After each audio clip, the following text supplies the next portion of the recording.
Attention. Nous n'affirmons pas que les dires de la jeune fille sont exacts, nous n'affirmons pas non plus que le témoignage est réel, mais il est troublant.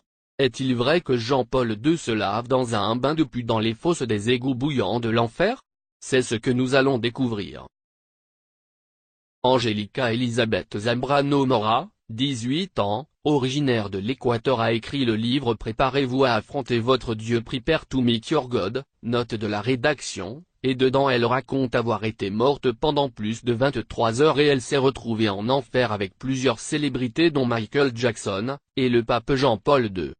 La femme témoigne, visionnez sa vidéo à la fin de l'article, qu'elle a été emmenée par Jésus pour visiter l'enfer et le paradis et a parlé avec d'éminentes personnalités qu'elle a vues en enfer, et elle a aussi vu la gloire des cieux et l'enlèvement d'Ivan qui arrivera à la fin des temps.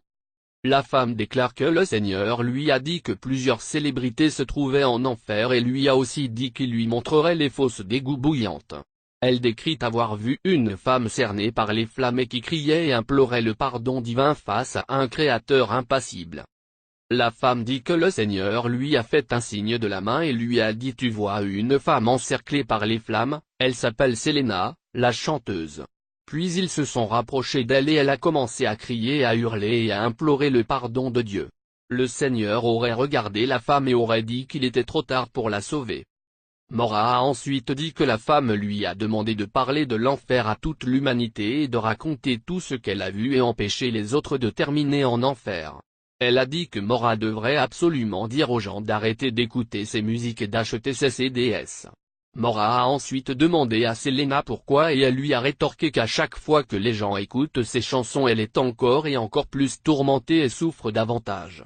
Elle a aussi déclaré que les gens qui écoutent les musiques qu'elle a enregistrées quand elle était encore vivante se trouveront au même endroit qu'elle.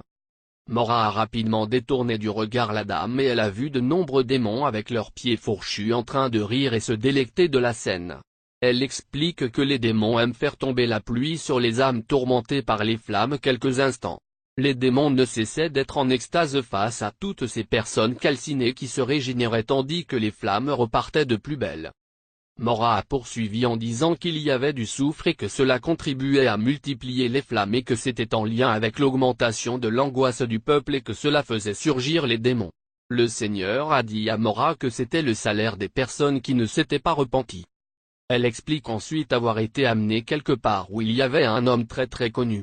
Mora dit qu'elle a cru longtemps que quand les gens mourraient ils vont tous au paradis, mais qu'en réalité elle s'était plantée sur toute la ligne. Après le décès du pape Jean-Paul II, elle était convaincue qu'il avait été placé à la droite de Dieu au paradis et qu'il se reposait pour l'éternité avec les anges.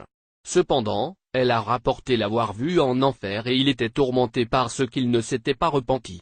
Mora a ensuite demandé au Seigneur pourquoi il se trouvait en enfer et le Seigneur a répliqué en expliquant qu'il avait prêché de fausses paroles et qu'il n'avait jamais dit la vérité, qu'il préférait l'argent de César plutôt que les paroles de Jésus.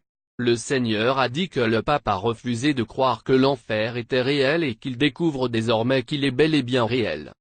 Mora a ensuite dit que le Seigneur lui a présenté un écran où la vie de Jean-Paul II était affichée ainsi que tous les partisans qui subiront le même sort que lui, et qu'il y a des milliards de noms d'affichés. Elle a poursuivi en expliquant que le pape Jean-Paul II était dénudé et de nombreux pics le transperçaient. Sur chacun de ces pics se trouvaient des liasses de billets. Le Seigneur l'a incité à dire à l'humanité de nous prévenir de ce qui nous attend, car il est encore temps pour nombre d'entre nous d'éviter ce châtiment, ces supplices qui n'ont pas lieu d'être, et qui n'existent qu'à cause de notre égoïsme et cupidité. Le Seigneur a ensuite montré un tunnel à Mora où de nombreuses personnes se déplaçaient enchaînées au niveau des mains et des pieds. Ils transportaient des charges lourdes sur leur dos et le Seigneur lui a dit que ces gens ne l'avaient encore jamais vu. Mora a ensuite remarqué que plusieurs membres de sa famille étaient parmi eux et le Seigneur lui a demandé gentiment d'aller leur dire qu'il marchait en enfer. Il a dit que Mora avait été choisie comme observatrice, pour raconter la vérité.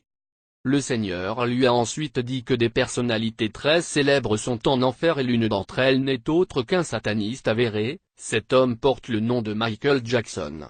Le Seigneur lui a expliqué que Michael Jackson avait conclu des pactes avec des entités démoniaques pour devenir célèbre et riche. Le Seigneur lui a expliqué que les danses de Michael Jackson étaient les célèbres danses des démons de l'enfer qui adorent tourmenter les âmes perdues. Moran n'a cessé de demander au Seigneur de rencontrer Michael Jackson mais en vain. Le Seigneur a dit que personne ne devrait écouter ses chansons ou même les chanter. Moran a dit que le Seigneur voulait absolument qu'elle raconte tout cela aux humains et qu'il devrait s'en remettre à la justice divine plutôt qu'au plaisir matérialiste terrestre.